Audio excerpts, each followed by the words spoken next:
સ્વામિનારાયણ સ્વામિનારાયણ સ્વામિનારાયણ સ્વામિનારાયણ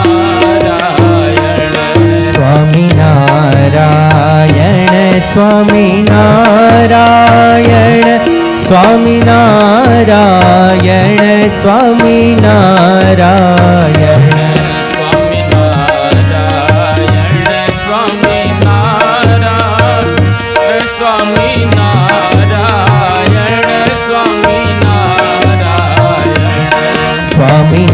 સ્વામિનારાયણ સ્વામિનારાયણ સ્વામિનારાયણ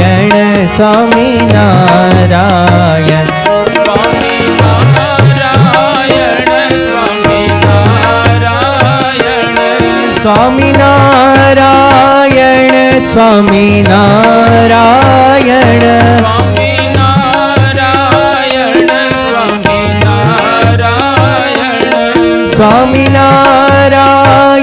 સ્વામિનારાયણ સ્વામિનારાયણ સ્વામિનારાયણ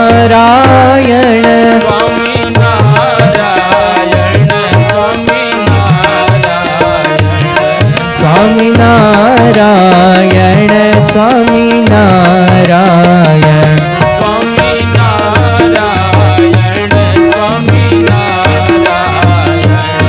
સ્વામિનારાયણ સ્વામિનારાયણ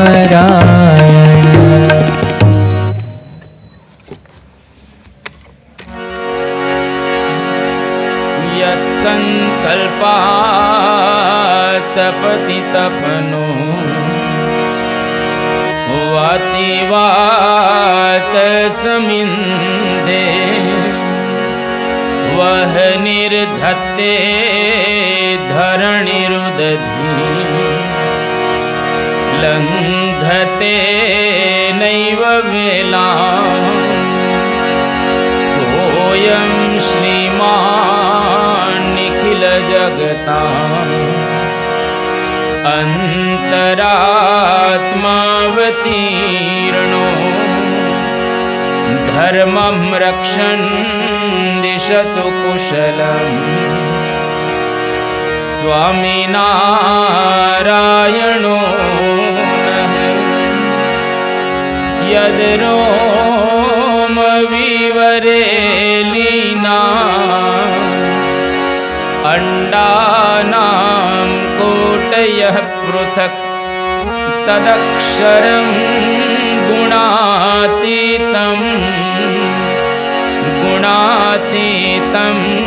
નમામ્યહં ભગવતે શ્રી સ્વામિનારાયણાય નમો નમઃ શ્રી અક્ષર પુરુષોત્તમાભ્યામ નમો નમઃ શ્રી ગુણાતીતાનંદ સ્વામી મહારાજાય નમો નમઃ શ્રી ભગતજી મહારાજાય નમો નમઃ શ્રી શાસ્ત્રીજી મહારાજાય નમો નમઃ શ્રી યોગીજી મહારાજાય નમો નમઃ શ્રી પ્રમુખ સ્વામી મહારાજાય નમો નમઃ શ્રી મહંત સ્વામી મહારાજાય નમો.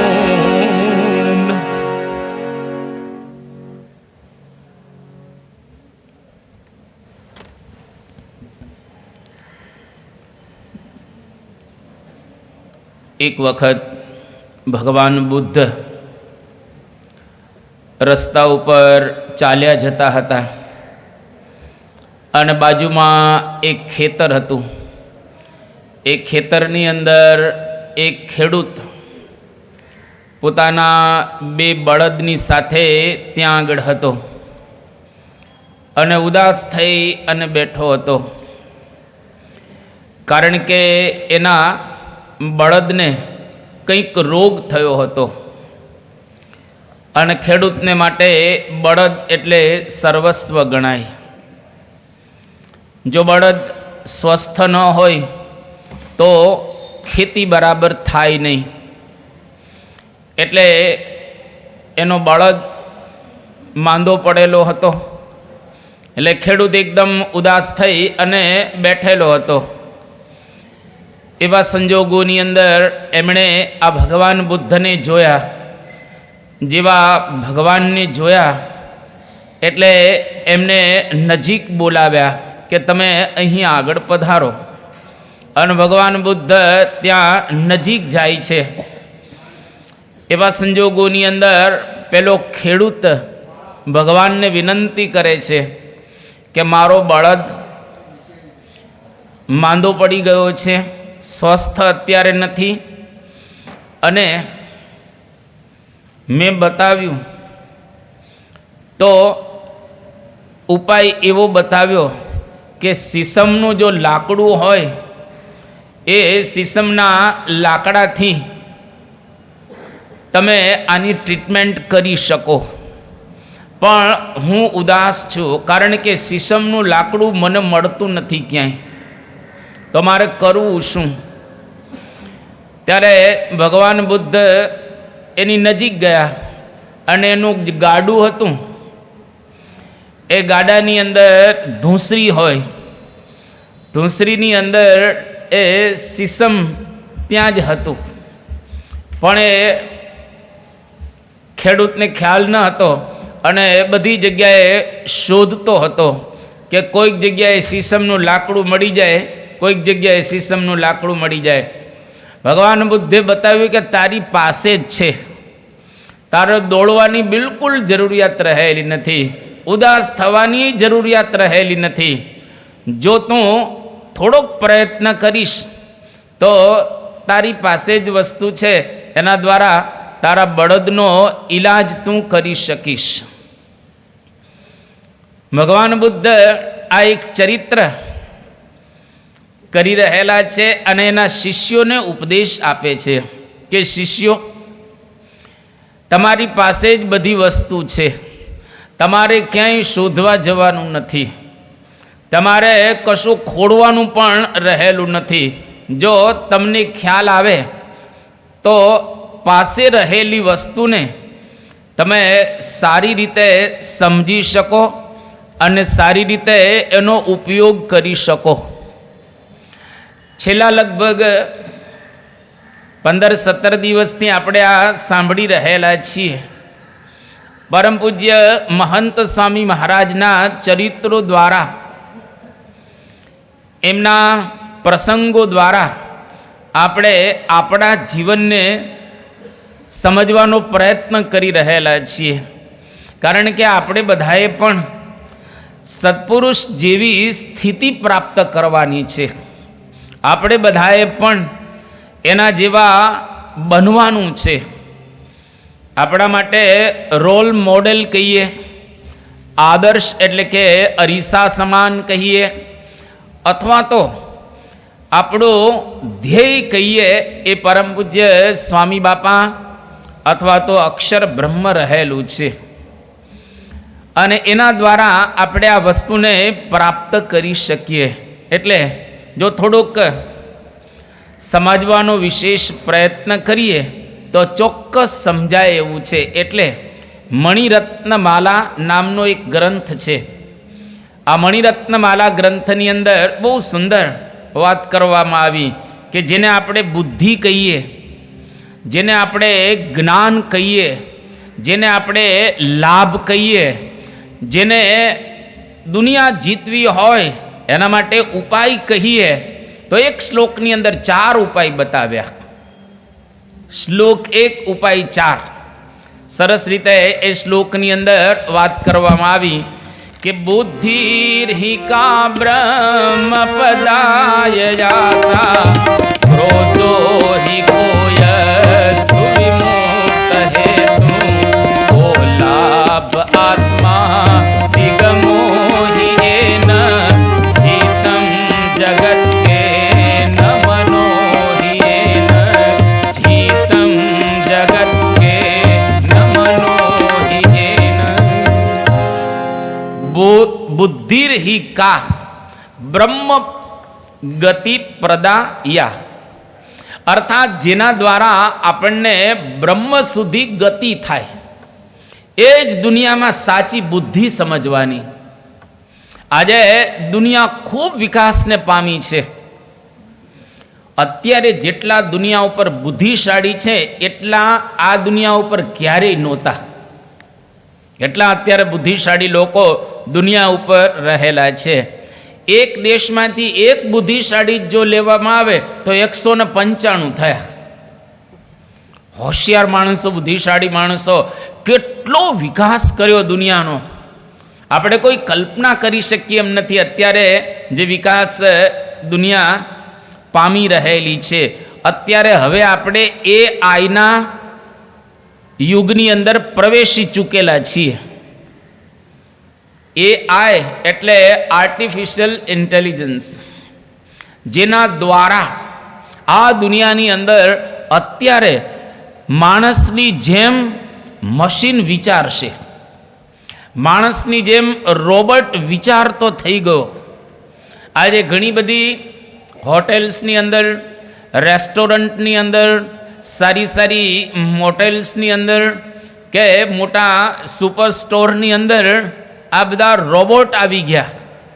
તમારી સાથે વાત કરે, તમારા પ્રશ્નોના જવાબ આપે, તમને સરસ રીતે પીરસે, તમારું સ્વાગત પણ સુંદર રીતે કરે, અને એનો આકાર માણસ જેવો સરસ જ, બલકે માણસ કરતાંય રૂપાળા. કારણ કે આ તો બનાવવામાં આવેલા હોય એટલે તમે એને સરસ રીતે બનાવી શકો. એટલા સુંદર કપડાં પહેર્યા હોય, વાળ જેવા વાળ તમને લાગે અપ ટુ ડેટ. એની અંદર તમને લાગે કે આમાં આ તો કમ્પ્યુટર અંદર હોય, એટલે એ કેટલી જબરજસ્ત બુદ્ધિ એની અંદર હોય. માણસને યાદ રાખવું અઘરું છે, કમ્પ્યુટરની અંદર નાખો તો કેટલું સરસ તમને પાછું આપી શકે, અને ભૂલ વિના પાછું આપે, અને લાઈનમાં આપે. માણસ તો ઇધર ઉધર ભૂલી પણ જાય, પણ રોબોટ ભૂલે નહીં. અને માણસની અમુક શક્તિ હોય, એ શક્તિ ઉપરાંત એની પાસેથી કામ લેવામાં આવે તો થાકી જાય, પેલો થાકે નહીં, 24 કલાક કામ કરે. બુદ્ધિર્હિ કા બ્રહ્મ ગતિ પ્રદાયા. ખરેખર બુદ્ધિ કઈ તો કે જેના દ્વારા બ્રહ્મની પાસે આપણી ગતિ થાય. બાકી દુનિયામાં બુદ્ધિશાળી કે બુદ્ધિવાળા લોકો ઘણા રહેલા છે, પણ બ્રહ્મની પાસે પહોંચી શકાય એને કહેવાય સાચી બુદ્ધિ. એને કહેવાય આપણે તેજસ્વીતા. એટલે એના માટે આ મણિરત્નમાલાની અંદર સરસ એક વાત કરી, બોધો હિ કહ યસ્તુ વિમુક્ત હેતુ. જ્ઞાન કોને કહેવાય કે જેના દ્વારા આપણે મોક્ષ કરી શકીએ, જેના દ્વારા આપણે ભગવાનની પાસે પહોંચી શકીએ, એ જ સાચું જ્ઞાન. બાકી આ 14 લોકના બ્રહ્માંડની અંદર આવીએ જઈએ એ જ્ઞાન આની અંદર જ સમાય. આની ઉપર તમે જાઓ એને કહેવાય સાચું જ્ઞાન. એનો મતલબ એવો નથી કે બીજું જ્ઞાન નથી, જ્ઞાન એ છે પણ સાચું નહીં, કારણ કે હંમેશને માટે આપણી સાથે ન રહે. કેટલું સુંદર અહીંયા આગળ કહે છે. ત્રીજી વાત, કો લાભ આત્માધિગમો હિયેન. મોટામાં મોટો દુનિયામાં લાભ કયો? ઘણા લોટરી લાગતી હોય છે, ઘણા અત્યારે કોઈન માર્કેટ ગરમ છે, ફોરેક્સ, તમે થોડાક રોક્યા હોય ને ઘણા મળે, લાભ થાય. ઘણાને જમીનોમાં લાભ થાય. 2008ની પહેલાં જેને જમીનો લઈ લીધી એને અત્યારે વેચે 10-10 ગણા ભાવ થઈ ગયા છે. લાભ થયો ને. તમારા ધંધામાં લાભ થાય, બિઝનેસમાં લાભ થાય. આ બધા લાભ બતાવવામાં આવ્યા છે, પરંતુ મોટામાં મોટો કયો લાભ? કો લાભ આત્માધિગમ. આપણને આપણા સ્વરૂપનું વાસ્તવિક દ્રષ્ટિએ જ્ઞાન થાય, એ જ મોટામાં મોટો લાભ. બાકી બધા લાભ તો આ દુનિયાના રહેલા છે. જીતમ જગત કેન. જગત ખરેખર કોણે જીતેલું છે? આ દુનિયા ઉપર કેટલા સમ્રાટો થઈ ગયા, આપણે કલ્પના ન કરી શકીએ એવા મોટા મોટા સમ્રાટો થઈ ગયા. મોંગોલિયા દેશ છે ચાઇનાની પહેલી બાજુ. જેમાં એક રાજા હતો જેનું નામ ચંગીઝ ખાન. આ ચંગીઝ ખાને સમગ્ર વિશ્વ ઉપર 46 લાખ ચોરસ કિલોમીટરનો પ્રદેશ જીતેલો.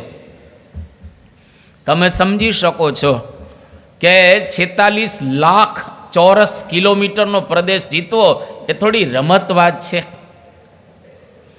ત્યાર પછી બીજો નંબર કહીએ સિકંદરનો, જેણે 21 લાખ ચોરસ કિલોમીટરનો પ્રદેશ જીતેલો. અને એવા ઘણા થયા છે. નેપોલિયન ગણો, અતિલા ગણો, કે પછી આ બધા તૈમુર લંગ ગણો, આ બધા રાજા મહારાજાઓ થયા જેને દુનિયાનો ઘણો ભાગ પોતાના કબજામાં લઈ લીધો અને એની સત્તા આ વિશ્વ ઉપર ચાલતી હતી. પણ આજે કોઈ રાજા દેખાય છે તમને? જીતમ જગત. આ જગત કોને જીતેલું ગણાય? આ બધા રાજાઓએ જીતેલું. કોઈ અંગ્રેજો હતા. એક સમય એવો હતો ક્વીન વિક્ટોરિયાના સમયમાં, the sun never sets on British empire. બ્રિટિશના રાજની અંદર કોઈ દિવસ સૂર્ય આથમતો ન હતો. એટલે કે જ્યાં આગળ સૂર્યનારાયણ દર્શન આપતા હોય ત્યાં આગળ બ્રિટિશરોનું રાજ હોય. ઈસ્ટથી વેસ્ટ, નોર્થથી સાઉથ, એ લોકોએ દુનિયાના 67 દેશ વશ કરેલા. 67 દેશમાં એટ એ ટાઈમ એ લોકોનું સામ્રાજ્ય હતું. કલ્પના તો કરો, 67 દેશમાં રાજ કરવું એટલે થોડી રમત રહેલી છે. અને કેટલું પરફેક્ટ રાજ એ લોકોએ કર્યું. કાઠિયાવાડની અંદર કોઈને જગ્યા લેવી હોય તો બ્રિટિશ પાર્લામેન્ટમાં પૂછવામાં આવે અને ડોક્યુમેન્ટ ત્યાં જાય અને ત્યાંથી જવાબ આપે કે એને પરમિશન આપવામાં આવે છે. એ જમાનામાં કોઈ ફોન ફેક્સની કંઈ વ્યવસ્થા નહીં અને કાગળ દ્વારા આ બધો વ્યવહાર કરવો. કેટલું પાવરફુલ તંત્ર હશે એ લોકોનું, કેટલા બુદ્ધિશાળી લોકો હશે અને કેટલું સરસ ચલાવતા હશે. આપણો ભરૂચનો જે પુલ છે નર્મદા નદી ઉપર અંગ્રેજોએ બાંધેલો, એને એક્ઝેક્ટ 100 વર્ષ થયા એટલે બ્રિટિશ પાર્લામેન્ટમાંથી ઇન્ડિયન ગવર્મેન્ટને કાગળ લખ્યો કે આ પુલની આવરદા પૂરી થઈ ગઈ છે, હવે તમારે વહેલી તકે આ પુલ ઉતારી લેવો જોઈએ. પણ ઉતારેલો નથી આપણે. એ જ્યારે પડશે ત્યારે ઉતરશે, જ્યારે પડશે ત્યારે ઉતરશે. જો એ લોકોનું પરફેક્ટ કામ તો જુઓ. એ લોકો તો નીકળી ગયા છે આપણા દેશમાંથી, જતા રહ્યા છે, પણ છતાંય આજે આપણને કાગળ મોકલે છે. એનો મતલબ એવો થયો એનું પરફેક્શન કેવું હશે. આપણા પરમ પુરુષ સ્વામી એ PhD કરતા હતા અને એ પંચરાત્ર શાસ્ત્ર ઉપર PhD કરતા હતા. અમે બધા સાથે ત્યાં આર્ષમાં PhD કરતા હતા. તો પરમ પુરુષ સ્વામી એમણે, હું લંડન હતો ત્યારે એક ગ્રંથ મંગાવ્યો, પરમ આગમ ચૂડામણી આ ગ્રંથનું નામ છે. આખા ભારતની બધી જ લાઇબ્રેરીઓમાં તપાસ કર્યો પણ આ ગ્રંથ ક્યાંય મળે નહીં અને ગ્રંથ અગત્યનો હતો. એટલે મને કહ્યું કે તમે લંડન છો તો ઇન્ડિયા હાઉસ લાઇબ્રેરી છે અને આ લાઇબ્રેરીની અંદર આ આપણો ગ્રંથ રહેલો છે અને તમે ત્યાંથી મને ઝેરોક્સ કરીને મોકલજો. એટલે મેં કીધું સારું. ત્યાં અમે તપાસ કરવા ગયા ઇન્ડિયા હાઉસ લાઇબ્રેરીની અંદર અને કહ્યું કે પરમ આગમ ચૂડામણી ગ્રંથ તમારી લાઇબ્રેરીમાં છે અને અમારે એને જોઈએ છીએ, પહેલાં અમને બતાવો. જેવું કહ્યું તરત જ ગ્રંથ આવી ગયો, આમ 2 જ મિનિટમાં. અને એટલો જૂનો ગ્રંથ હતો કે એના કાગળ બિસ્કિટ જેવા થઈ ગયા હતા, એટલે તૂટી જાય એવા નહોતા. અમને બતાવે, સરસ ઘોડી મૂકી અને ત્યાં આગળ મૂકવામાં આવ્યું. કીધું આ ગ્રંથનું અમારે કામ છે, અમારે આની ઝેરોક્સ જોઈએ છે, ફોટોકોપી જોઈએ છે. ત્યારે લોકોએ કહ્યું કે જો આ ગ્રંથ આમ ઊંધો વળીને ફોટોકોપી થાય એવું નથી, પણ અમે તમને એની એક કોપી આપીશું, ફોટા પાડી દઈશું અને પછી મોકલીશું. તો એ સંજોગોની અંદર આ પ્રમાણે આપણે એને વાત કરી, એટલે આપણું એડ્રેસ એને લઈ લીધું કે તમે ક્યાં રહો છો. લંડન મંદિરનું એડ્રેસ આપ્યું. એડ્રેસ આપ્યા પછી એને કહ્યું કે આવતીકાલે બપોરે તમને જણાવવામાં આવશે આની કિંમત કેટલી થશે તે. એ તો કંઈ વાંધો નહીં. અને એ લોકોએ જણાવી બીજે દિવસે બપોરે, અને એની કિંમત 1200 પાઉન્ડ થતી હતી. એ લગભગ એ વખતે 80નો ભાવ પાઉન્ડનો ચાલતો તેની આજુબાજુ. એટલે 12 × 96,000નો ગ્રંથ આપણને મળે ઇન્ડિયાની રીતે ગણવામાં આવે તો. અને પરમ પુરુષ સ્વામીને જરૂર હતી એટલે આપણે આપવાના જ હતા 1200 પાઉન્ડ. પણ પરમ પુરુષ સ્વામીને વિચાર આવ્યો કે આપણે ઓર થોડોક તપાસ કરીએ ઇન્ડિયાની લાઇબ્રેરીઓમાં, કદાચ ક્યાંકથી મળી જાય. અને તપાસ કરતાં કરતાં કલકત્તાની એક લાઇબ્રેરીમાંથી એ ગ્રંથ મળ્યો, અને એક જ હતી એ લોકોની પાસે કોપી. અને મળ્યો, અને આપણે એ લોકોને કહ્યું કે તમે ઝેરોક્સ કરી આપીએ ને, કે એ 200 રૂપિયામાં ઝેરોક્સ થઈ ગઈ. જો 200 રૂપિયામાં ઝેરોક્સ ન થઈ હોત ને ગ્રંથ ન મળ્યો હોત તો આપણે 98,000 ખર્ચવા તૈયાર હતા. આને કહેવાય અંગ્રેજો હોશિયાર માણસો. એટલે તમે જુઓ, હવે એ ગ્રંથને એની કંઈ લેવા દેવા જ નથી. આપણો આ હિન્દુ ધર્મનો પંચરાત્રનો ગ્રંથ છે, એનો કોઈને વાંચતાય નથી આવડતો. એ સંસ્કૃતમાં ગ્રંથ છે, આ થોડો ગુજરાતીમાં છે. ડેનિયલ સ્મિથ એક અમેરિકન, એને 20 વર્ષ સુધી ભારતમાં આવી અને પંચરાત્ર શાસ્ત્ર ઉપર એને રિસર્ચ કર્યું, અને એને જે બધા આખા ભારતની બધી જ લાઇબ્રેરીઓ એમાં ફરી ફરીને ગ્રંથોનું કલેક્શન કર્યું. અને આજે તમને આશ્ચર્ય થશે કે દુનિયામાં સૌથી વધારે પંચરાત્ર શાસ્ત્ર ઉપર જો કોઈને રિસર્ચ કરવું હોય તો એને અમેરિકાની લાઇબ્રેરીમાંથી મળેલો.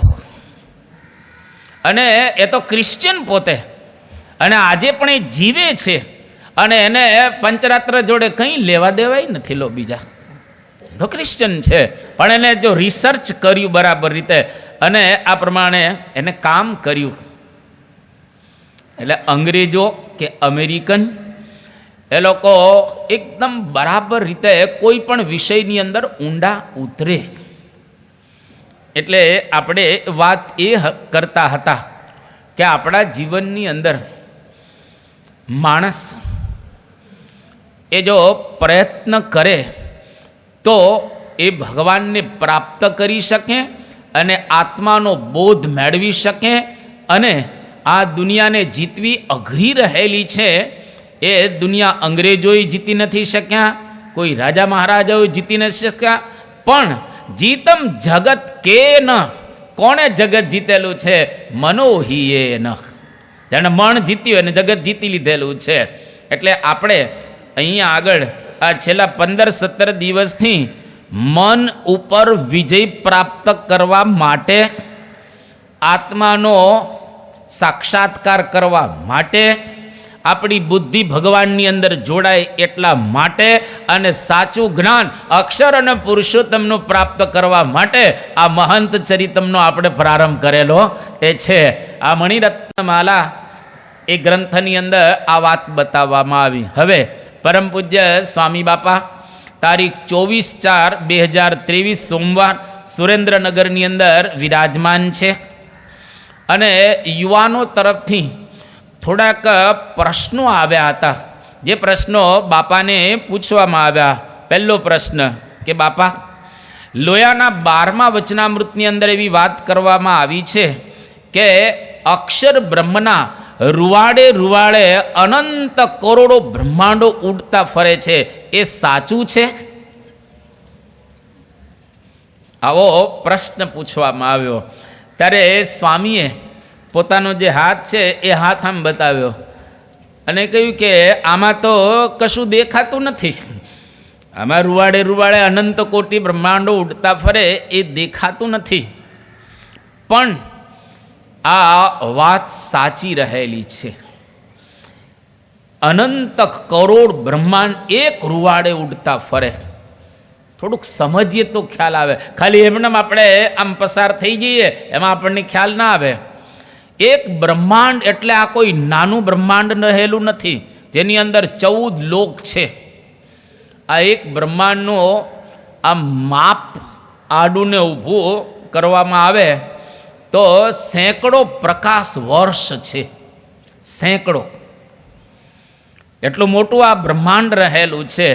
હવે એ બ્રહ્માંડ એક થયો એવા અનંત કરોડ, 1 કરોડ ગણવામાં આવે તોય ઘણું છે, પણ અનંત કરોડ એનો કોઈ માપ રહેલો નથી.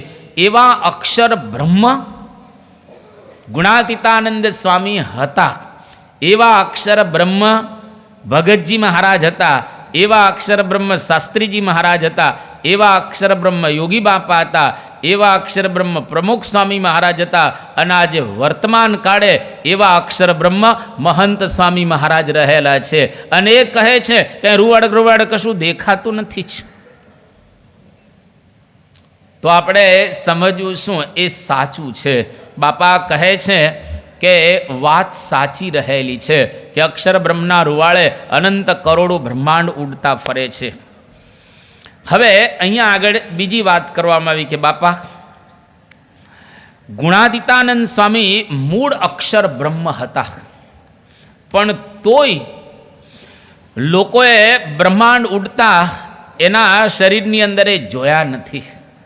હવે ગુણાતીતાનંદ સ્વામી જુનાગઢમાં ફરતા હોય અને સવારના 4 વાગે ઉઠી અને ચોક વાળતા હોય ખાવરનો લઈ, અને કોને અંદાજ આવે કે આ ગુણાતીતાનંદ સ્વામી એના રૂવાડે અનંત કરોડો બ્રહ્માંડો ઉડતા ફરે છે.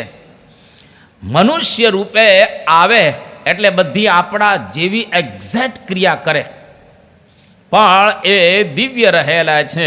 એને સમજવો એ જુદું છે. પછી સ્વામી બાપા અહીંયા આગળ કહે છે કે અક્ષર બ્રહ્મનું આ સ્વરૂપ છે, અસલ સ્વરૂપ, પણ આલોકની અંદર આવે એટલે આ બધું જ દાબીને વર્તે. અસલી સ્વરૂપ જુદું છે. બાપાએ સુંદર અહીંયા આગળ કહ્યું કે અસલી સ્વરૂપ જુદું છે. પછી બાપા કહે છે કે એ વાત એકદમ સાચી રહેલી છે. પછી સ્વામીએ કહ્યું કે તમારા બધાના રૂવાડે પણ લોયાના 12મા વચનામૃત પ્રમાણે અનંત કરોડો બ્રહ્માંડો ઉડતા ફરે છે, એવું તમારે માનવાનું છે.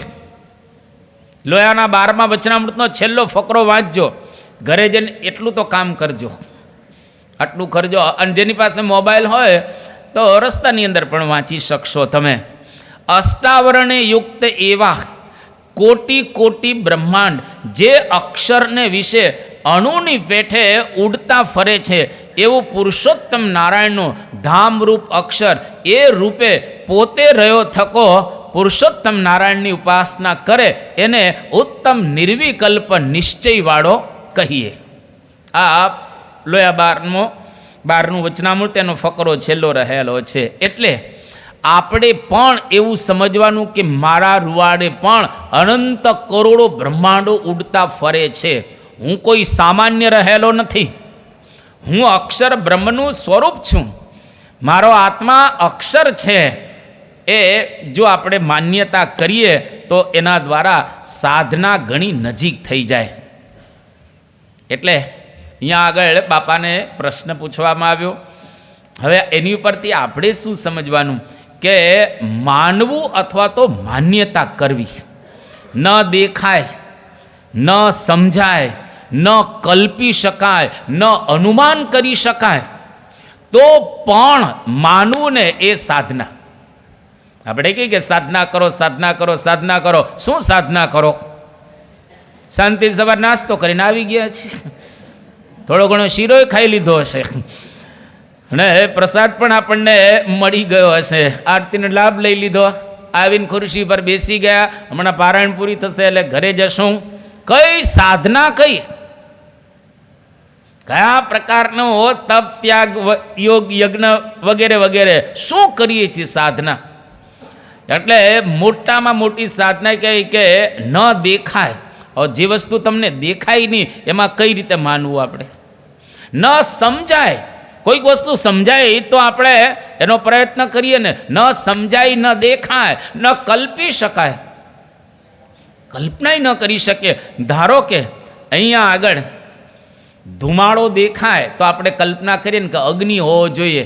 યત્ર યત્ર ધૂમઃ તત્ર તત્ર વહનિ. જ્યાં જ્યાં ધુમાડો હોય ત્યાં ત્યાં અગ્નિ હોય જ. આ કલ્પના થઈ ને. પણ આ કલ્પના આપણે ન કરી શકીએ, ન અનુમાન કરી શકીએ, અનુમાન પણ ન થાય તો સમજવું કે આ અક્ષર બ્રહ્મ એ બરાબર જ છે. હવે આ કેટલું અઘરું પડે. માનવું અને વિશ્વાસ કરવો એ મોટામાં મોટી સાધના રહેલી છે. બાપાએ કહ્યું ને કે અક્ષર બ્રહ્મના રૂવાળે અનંત કરોડો બ્રહ્માંડો ઉડતા ફરે છે. શાંતિથી આપણે વિચાર કરીએ તો ખબર પડે. એટલે કેટલું સરસ સંતોએ ગાયું છે. મોટામાં મોટી સાધના કઈ? વચન બાપાના છે એમાં વિશ્વાસ રાખો. જો ડૉક્ટરો અહીંયા આગળ બેઠેલા છે, ઘણા ડૉક્ટરો બેઠા છે, એટલે કોઈના નામ આપણે આપતા નથી. ઘણા ડૉક્ટર અહીંયા આગળ બેઠેલા છે. હવે ડૉક્ટર તમારી નાડી જુએ અને ત્યાર પછી તમને કહે કે તમને આ રોગ થયો છે એટલે આ દવા લેજો. દવાના કન્ટેન કોઈ આપણને ખબર છે? મને કહો, કોઈ કન્ટેન આપણને ખબર? આ દુનિયામાં દવાનો કોઈ ભાવે પૂછતા નથી. કોઈ દિવસ તમે દવાની દુકાનમાં ગયા ને ભાવ પૂછ્યો અને બાર્ગેનિંગ કર્યું? બાર્ગેનિંગ કરતા જ નથી આપણે એની અંદર. એ જે કહે એ પૈસા આપણે આપી દઈએ. બરાબર? દવાના કોઈ દિવસ આપણે ભાવમાં, આ તમારે શર્ટ લેવું હોય, બૂટ લેવા હોય, કે કંઈ ટાઈ લેવી હોય, ઘડિયાળ લેવી હોય, મોબાઈલ લેવો હોય તો આપણે એના ભાવ ઘટાડીએ. પણ દવામાં કોઈ દિવસ કોઈ જગ્યાએ ક્યારેય ભાવ આપણે ઘટાડ્યા નથી. કંઈ ઓલો કહે કે 10 રૂપિયા આપે, 10 રૂપિયા આપી ના આવતા રહી દવા લઈને. કારણ કે આપણને રોગ થયો છે, એ રોગને શાંત કરવો છે. એટલે જ્યાં પરમ સ્વાર્થ હોય ત્યાં ભાવ પૂછાતા નથી. જ્યાં આગળ નિરાત હોય ને ત્યાં ભાવ પૂછાય. જ્યાં આગળ શાંત થવું હોય, સુખી થવું હોય ત્યાં આગળ લોકો કોઈ ભાવ પૂછતા નથી. એટલે આપણે આ જન્મ અને મરણના ચક્કરમાંથી, આ રોગમાંથી નીકળવું છે આપણે. એટલે અહીંયા આગળ વિશ્વાસ રાખો. ડૉક્ટરમાં વિશ્વાસ. ડૉક્ટર કે મટી જશે, આપણે મટી જશે લો. અને ડૉક્ટર કે આ દવા લેજો એટલે તમને સારું થઈ જશે. ખરેખર આપણે દવા લઈએ, અડધું તો વિશ્વાસથી થઈ જતું હોય છે. શરદી થાય એટલે 7 દિવસ ચાલે. તમે દવા લો તો શરદી 7 દિવસે મટે, અને દવા ન લો તો અઠવાડિયે મટે.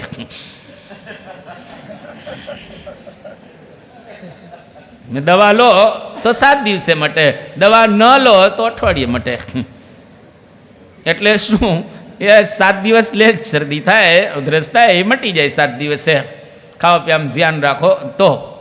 એટલે આ વચનમાં વિશ્વાસ ડૉક્ટરના, એવા આધ્યાત્મિક માર્ગમાં પણ વિશ્વાસ રાખો. કેટલો સરસ સંતોએ આપણને ઉપદેશ આપ્યો છે કે વચનમાં વિશ્વાસ રાખી ભજનમાં પડી. હે વચનમાં વિશ્વાસ રાખી ભજનમાં પડી. પૂરબ કેરા પાપ તારા તો જશે બળી. પૂરબ કેરા પાપ તારા તો જશે બળી.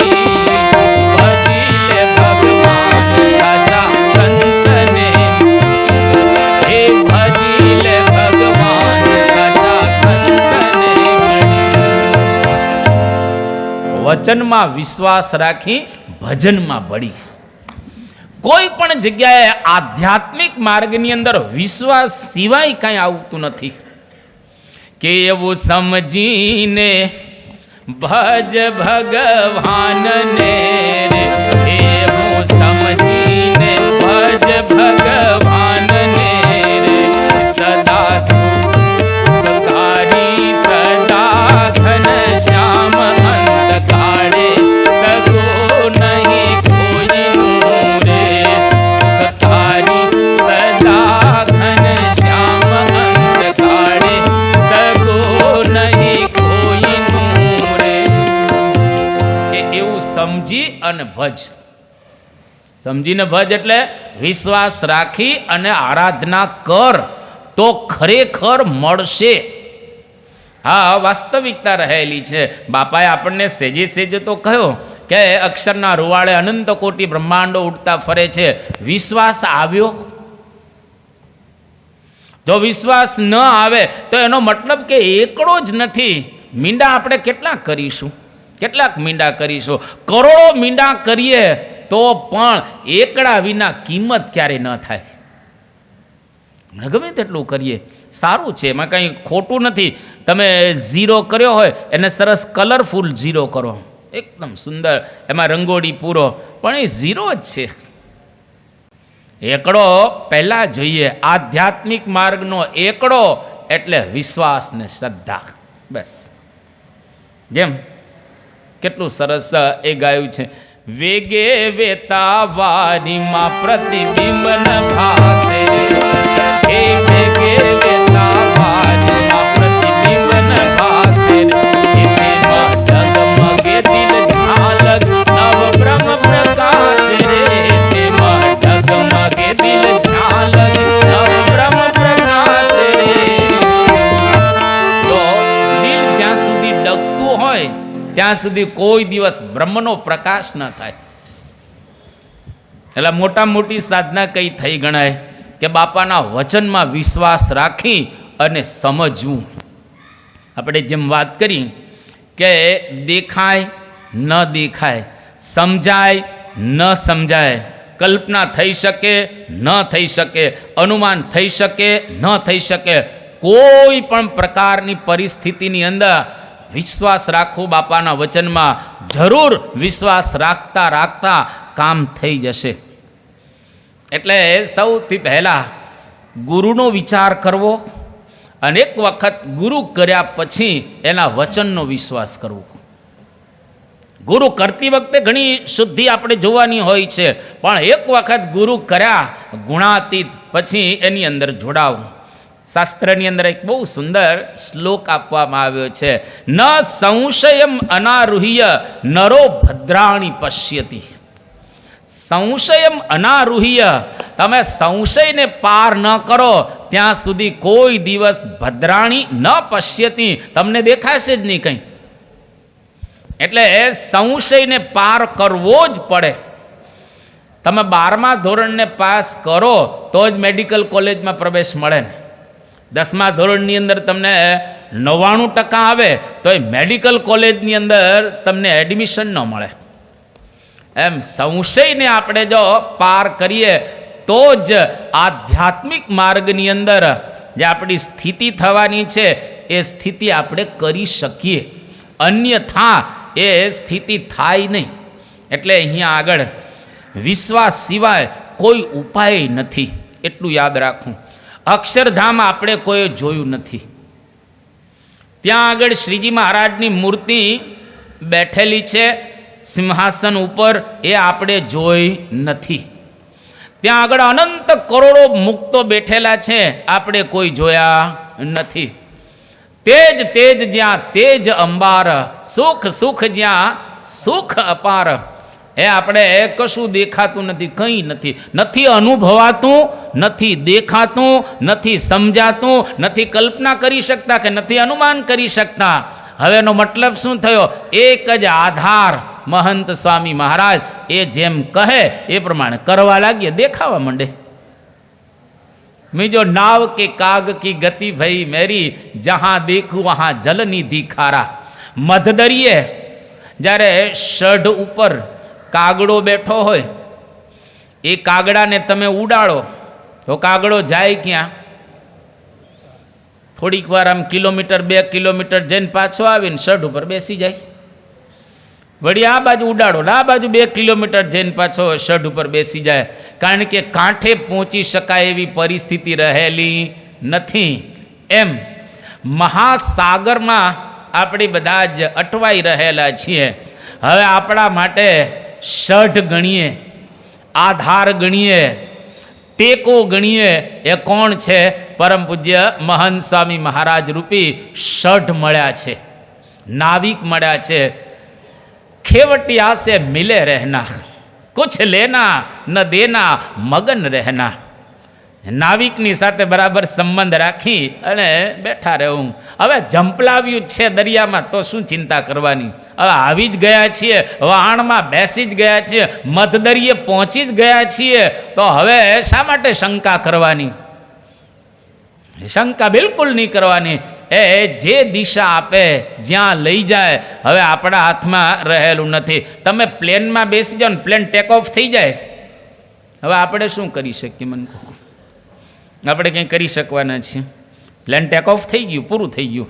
હવે જેટલા રહેલા છે સામાન્ય જમ્બોની અંદર 450 હોય અને 380 પ્લેન હમણાં બંધ થઈ ગયા છે, 380માં 750 હોય. ભલે બુદ્ધિશાળી બેઠા હોય આઇન્સ્ટાઈન જેવા, આખું આઇન્સ્ટાઈન જેવું જ પ્લેન હોય, બધા જ બુદ્ધિશાળી દુનિયાના, કોઈ કંઈ કરી શકે એમ છે? પાયલોટની સાથે હવે સંબંધ હરખા રાખો. બસ જે પાયલોટ જ્યાં લઈ જશે ત્યાં જ આપણે જવાના છીએ. હવે આપણાથી કશું થઈ શકે એવું જ નથી. એમાં આપણા પાયલોટ કોણ છે? પરમ પૂજ્ય મહંત સ્વામી મહારાજ. એ જ્યાં લઈ જશે બેસી જ ગયા છીએ હવે પ્લેનમાં, અને અક્ષરધામમાં પ્લેન પહોંચાડશે. વિશ્વાસ રાખવો, શ્રદ્ધા રાખવી, અને એ શ્રદ્ધાને વિશ્વાસ ચોક્કસ આપણને પહોંચાડશે જ. એટલે આરૂઢ વિશ્વાસ, વિશ્વાસ નહીં આરૂઢ વિશ્વાસ રાખો કે ખરેખર એ સાચી દિશા આપશે અને એ સાચી જગ્યાએ આપણને લઈ જશે. તો અહીંયા આગળ સ્વામી બાપાએ બહુ સુંદર પોતાના સ્વરૂપની વાત કરી. તારીખ 26/4/2023 બુધવાર, સુરેન્દ્રનગર. બાપા સુરેન્દ્રનગરની અંદર વિરાજમાન છે અને ત્યાં આગળ પૂજ્ય સંતો લાભ લેવા માટે પધારે. એમાં પૂજ્ય અધ્યાત્મ પ્રિય સ્વામી એ બાપાનો લાભ લેવા માટે પધાર્યા ત્યાં આગળ, અને રસોડા વિભાગની અંદર પોતે સેવા કરતા હતા. લગભગ 1 મહિનાથી રસોડા વિભાગની અંદર પોતે સેવા કરતા હતા. હવે એ અમદાવાદ પરત જઈ રહ્યા હતા. એટલે પરમ પૂજ્ય સ્વામી બાપાની પાસે આવી અને વાત કરી કે બાપા, 1 મહિના સુધી આપનો લાભ લીધો, ખૂબ આનંદ આવ્યો, મજા આવી, સેવાનો અવસર પણ પ્રાપ્ત થયો, પૂજ્ય સંતો હરિભક્તો પણ રાજી થયા. હવે અમે અમદાવાદ જઈએ છીએ, તો કંઈક સાર રૂપે એક વાક્ય અમને કહો. ત્યારે પરમ પૂજ્ય સ્વામી બાપા પહેલાં તો સાંભળી લે છે અને કહ્યું કે તમે અમદાવાદ જાઓ છો, સારું, સાર રૂપે એટલું સમજવાનું, દિવ્ય ભાવ બધામાં દિવ્ય ભાવ રાખવો. અને એ વખતે ઉત્તમ યોગી સ્વામી બાપાની બાજુમાં જતા, એને કહ્યું કે બાપા, આપે ઘણીવાર કહ્યું છે કે 2-5 જન્મની અંદર તો બધો પૂરું થઈ જવાનું છે, કેટલો દિવ્ય ભાવ રાખવો અમારે? હવે અમે તો દિવ્ય થઈ ગયા, કેટલો રાખવો દિવ્ય ભાવ? સ્વામી કે 1000 વાર કહેવું પડે તો મનમાં સેટ થાય. બાપાના એક્ઝેક્ટ ઇન્ટુ ઇન્વર્ટેડ કોમા, 1000 વાર કહેવું પડે તો મનમાં સેટ થાય. દિવ્ય ભાવ એ કી છે, માસ્ટર કી રહેલી છે. એટલી સુંદર બાપા આપણને અહીંયા આગળ વાત કરી રહ્યા છે. દિવ્ય ભાવ 4 રીતે રાખવાનો છે. એક રીતે નહીં, 4 રીતે દિવ્ય ભાવ રાખવાનો છે. 4 બરાબર રીતે આપણે સમજી લઈએ. પહેલા, હું દિવ્ય છું, મારો આત્મા દિવ્ય છે. આ પહેલો દિવ્ય ભાવ, હું દિવ્ય છું. એક વખત તમને સત્પુરુષનો ટચ થયો છે?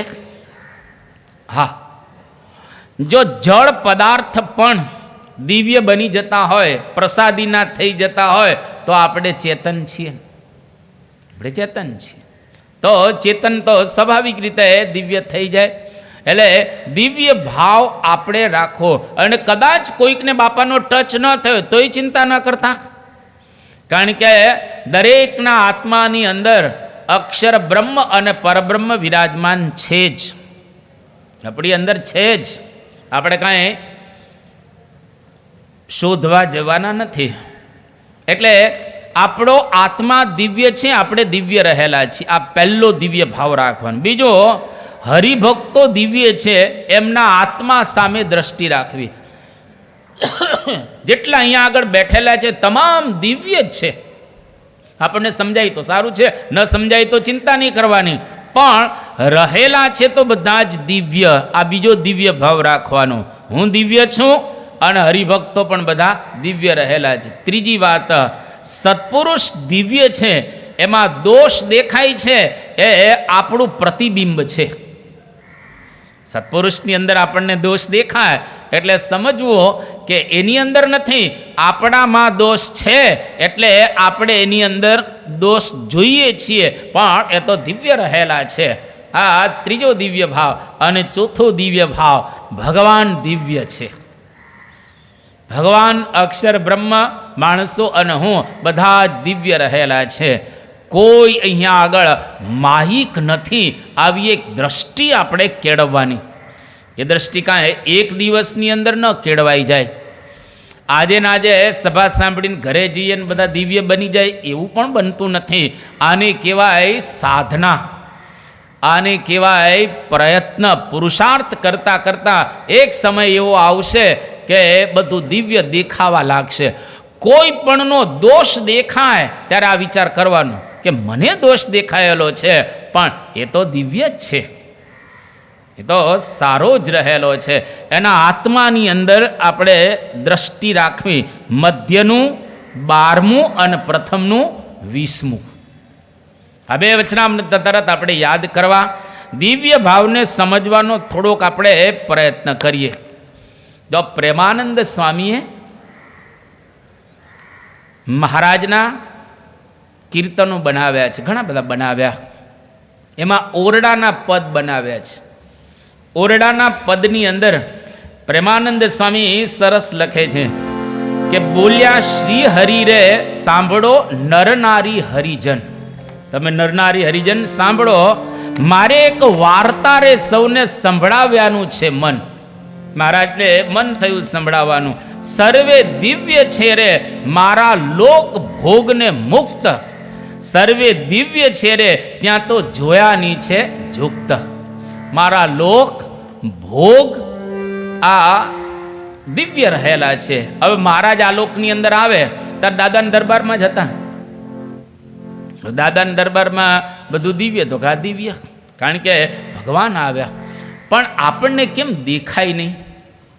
કારણ કે આપણી દ્રષ્ટિ માયક છે. ધારો કે કોઈને કમળો થયો હોય તો એને કેવું દેખાય? પીળું દેખાય.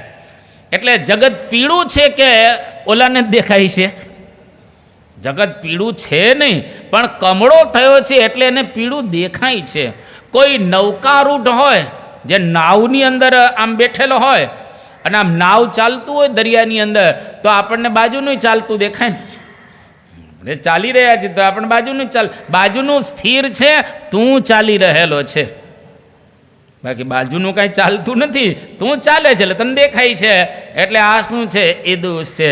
કોઈક ફૂદરડી ફરતો હોય આમ અને એને આમ સ્થિર કરવામાં આવે ને તોય આમ ફરતું જ દેખાય. બધું કંઈ ફરતું નથી, તું ફરતો તો. આ તને ફરતું દેખાય છે બધું, બાકી દુનિયા તો આખી સ્થિર રહેલી છે. એમ આપણે કંઈક દોષથી યુક્ત છીએ એટલે બીજાની અંદર દિવ્ય ભાવ દેખાતો નથી. જો આપણે દોષથી પર થઈ જઈએ તો સેજે સેજે બધામાં દિવ્ય ભાવ દેખાય. હવે બે જ પ્રસંગ તમે જુઓ, મહાભારતની અંદરના આ પ્રસંગ છે. દુર્યોધનને પહેલાં પૂછવામાં આવ્યું કે આ જગત કેવું છે, અને એને જે વાત કરી બોલાય એવી નથી. બધા જ ખરાબ છે, આમાં કોઈ માણસ જ સારો નથી. અને બાજુમાં યુધિષ્ઠિર હતા, બાજુમાં જ ઉભેલા હતા કે આ જગત કેવું છે, બધા સારા છે. એકને સારું દેખાય છે અને એકને ખરાબ દેખાય છે. એનું કારણ શું છે? એની દ્રષ્ટિ. આ દ્રષ્ટિને બદલવાની છે. દિવ્યમ દદામી તે ચક્ષુ પશ્ય મે પાર્થ યોગમેશ્વરમ. ગીતા કે પાર્થ, હું તને એક દ્રષ્ટિ આપું છું, જે દ્રષ્ટિ દ્વારા તું જોઈ શકીશ. જેને ત્રીજું નેત્ર કહેવાય. હવે અહીંથી ખુલે નહીં ત્રીજું નેત્ર, અહીં થોડું અહીં નેત્ર અહીંથી ખુલતું હોય છે, કાંઈ એવા નેત્ર ખુલતા હોતા નથી. પણ આપણને એક દિવ્ય દ્રષ્ટિ પ્રાપ્ત થાય કે જેના દ્વારા આપણે જગતને બરાબર રીતે નિહાળી શકીએ. 2009ની સાલમાં પરમ પૂજ્ય પ્રમુખ સ્વામી મહારાજ મુંબઈની અંદર હતા અને અભય સ્વરૂપ સ્વામી એમણે બાપાને વાત કરી કે બાપા એક આપણા હરિભક્ત છે અને વારે વારે મારી પાસે આવે છે, આવીને મને વાત કરે છે કે મને સ્વામીશ્રીની અંદર દોષ દેખાય છે, પ્રમુખ સ્વામી મહારાજની અંદર. તો મારી ઉપર બાપા દયા કરે એવી કૃપા કરજો. મને બાપાની અંદર દોષો દેખાય છે, એટલે હું સમજવાનો પ્રયત્ન કરું છું પણ હું બરાબર સમજી નથી શકતો, શું કરવું? બાપાને કહેજો મારી ઉપર દયા કરે. ને બાપાને આ વાત કરવામાં આવી કે બાપા એક હરિભક્તનો આવો પ્રશ્ન છે ને, બિચારા સારા હરિભક્ત છે.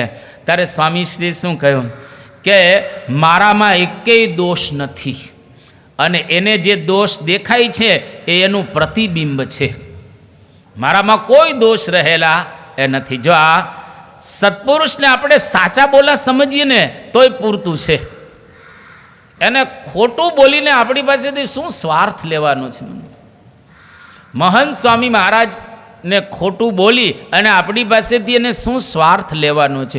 કોઈ પ્રકારનો સ્વાર્થ લેવાનો નથી. પણ છતાંય આપણને કેટલું સરસ માર્ગદર્શન આપે છે, પોતે સહન કરીને. એટલે એને સાચા બોલા સમજીએ તો એની અંદર આપણને સહેજે સહેજે એક દિવ્ય ભાવ રહે.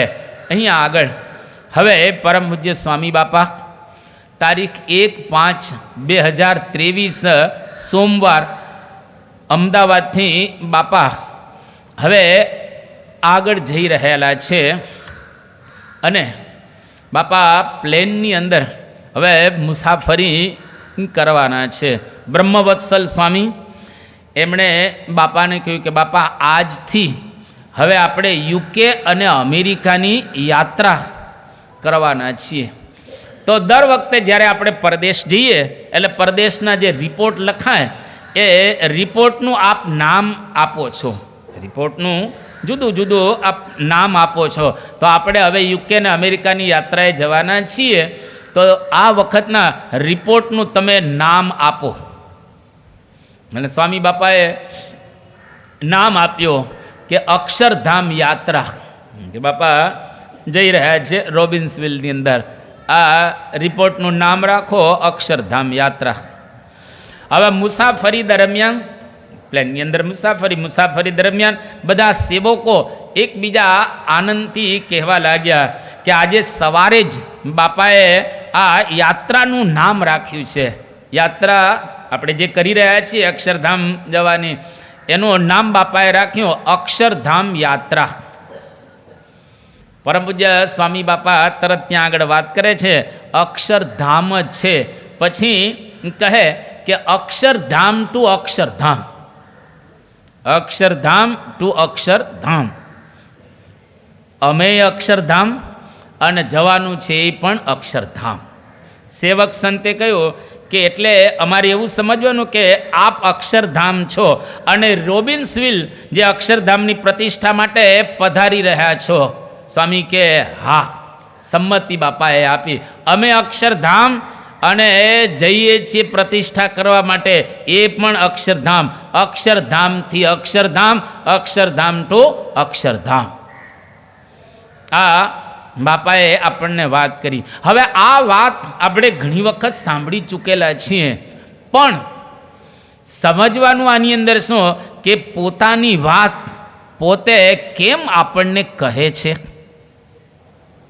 વારે વારે એને કેમ કહેવું પડે છે કે અમે અક્ષર છીએ, અમે અક્ષરધામ છીએ, અમે અક્ષર બ્રહ્મ છીએ, અમે ભગવાનનું સ્વરૂપ છીએ, અમારામાં ભગવાન રહ્યા છે, એ જ લાઈન ચાલી આવે છે. આવા બધા જ જુદા જુદા પ્રસંગો રિપોર્ટની અંદર આપણે ઘણી વખત સાંભળીએ છીએ. એટલા માટે જે દિવસે મનાઈ જશે ને ત્યારે ધડાકો થશે. એ દિવસે આપણને વિશ્વાસ આવી જાય, ધડાકો થઈ જશે તરત જ, ઓન ધ સ્પોટ, એ જ સેકન્ડે, એક સેકન્ડ પણ વિલંબ નહીં થાય. હું તમને પ્રસંગ કહું, જુનાગઢની અંદર વાઘા ખાચર હતા. લાભ લેવા માટે ગુણાતીતાનંદ સ્વામીનો જુનાગઢ ગયેલા. પ્રાગજી ભગત સાથે હતા, સેવા કરતા હતા અને મહુવાનો સંઘ પણ હતો. હવે મહુવાના બધા હરિભક્તો ગુણાતીતાનંદ સ્વામીને અક્ષર બ્રહ્મનો અવતાર માનતા હતા, પણ વાઘા ખાચરને આ સમજાતું નહોતું. પ્રસંગનો વિસ્તાર નથી કરતા. ભગતજી મહારાજે કહ્યું કે વાઘા આપા, તમે ગુણાતીતાનંદ સ્વામીને અક્ષર બ્રહ્મનો અવતાર સમજશો તો અમારા જેવો તમને આનંદ આવશે.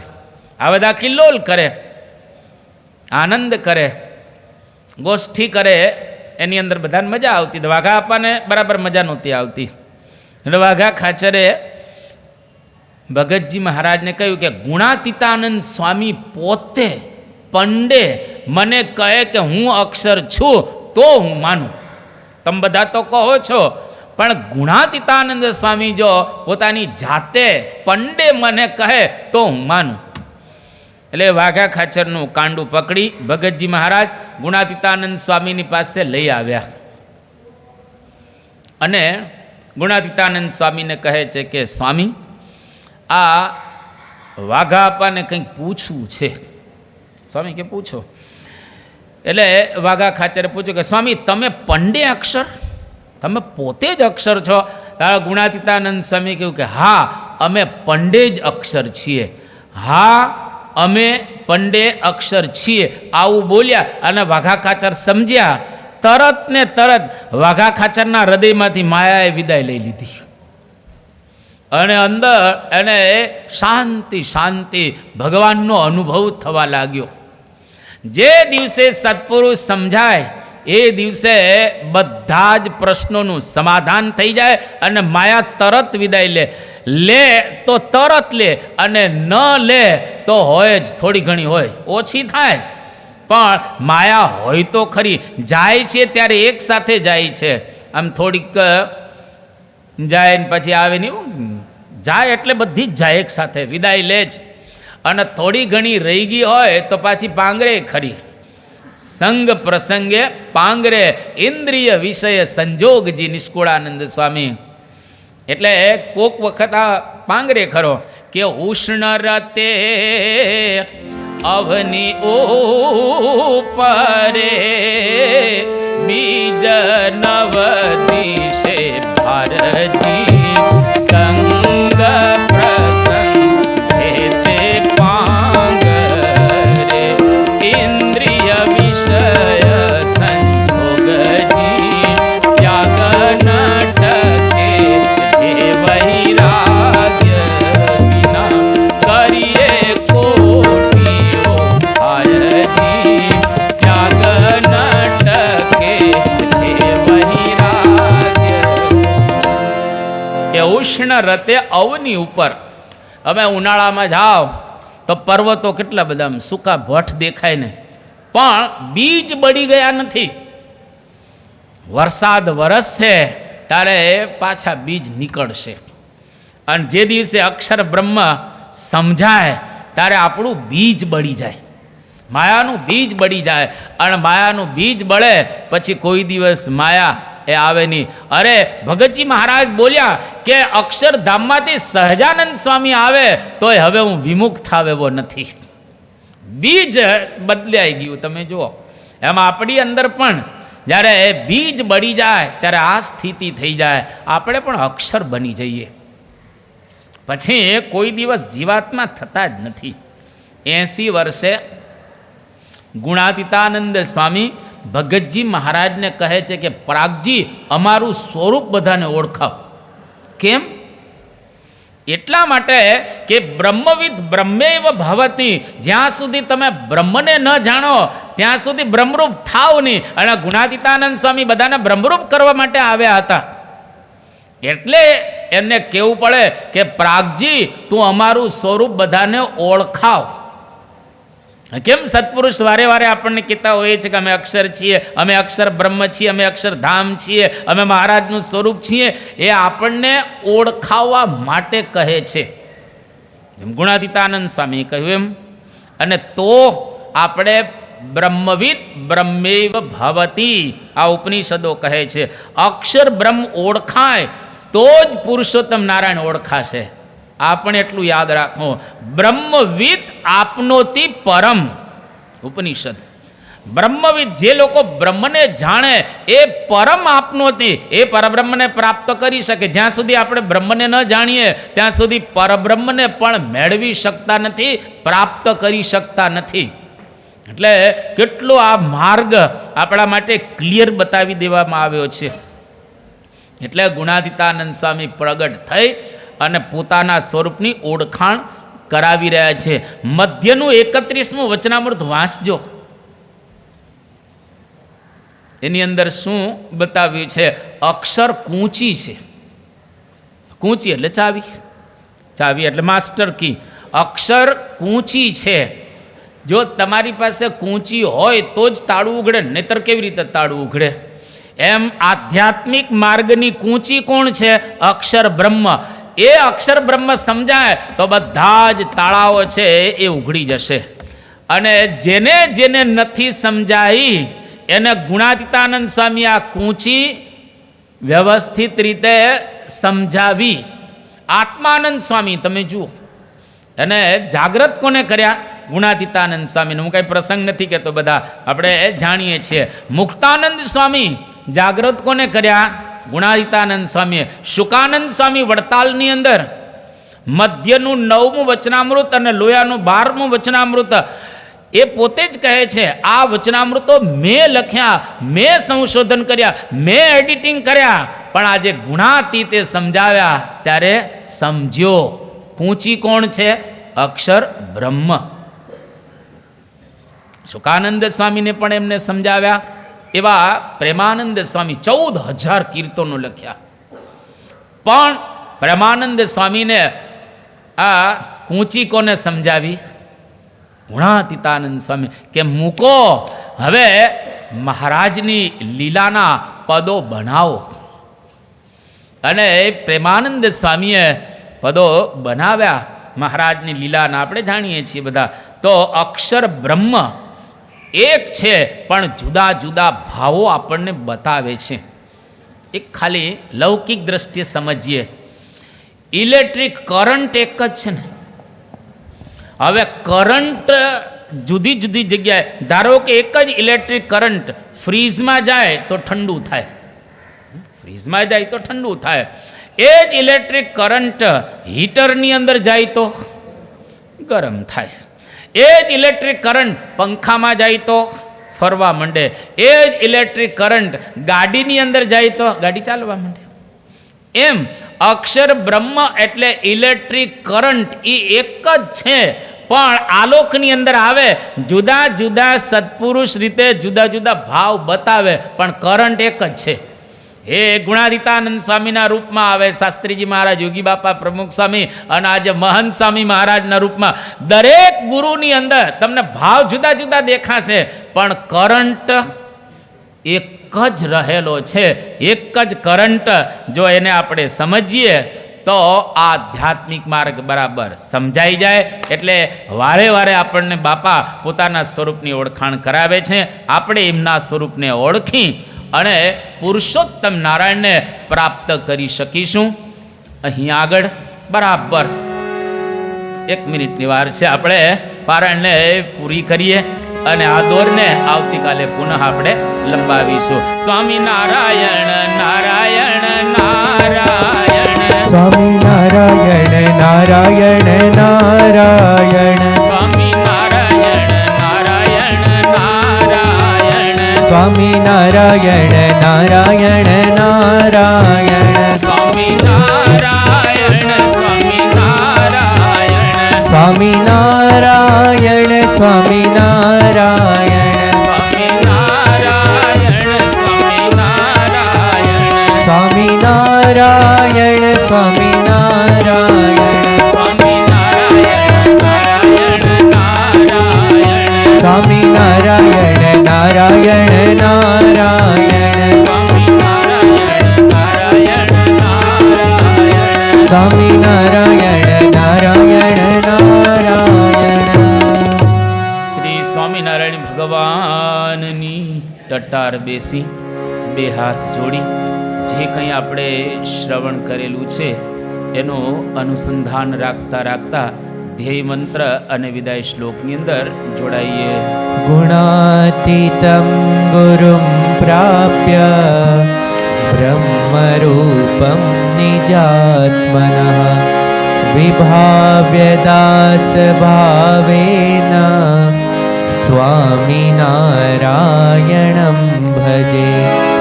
શ્રીહરિં સાક્ષરં સર્વદેવેશ્વરં ભક્તિધર્માત્મજં દિવ્યરૂપં પરમ શાંતિદં મુક્તિદં કામદં કારણં સ્વામિનારાયણં નીલકંઠં ભજે શ્રીહરિં. આજે પારાયણનો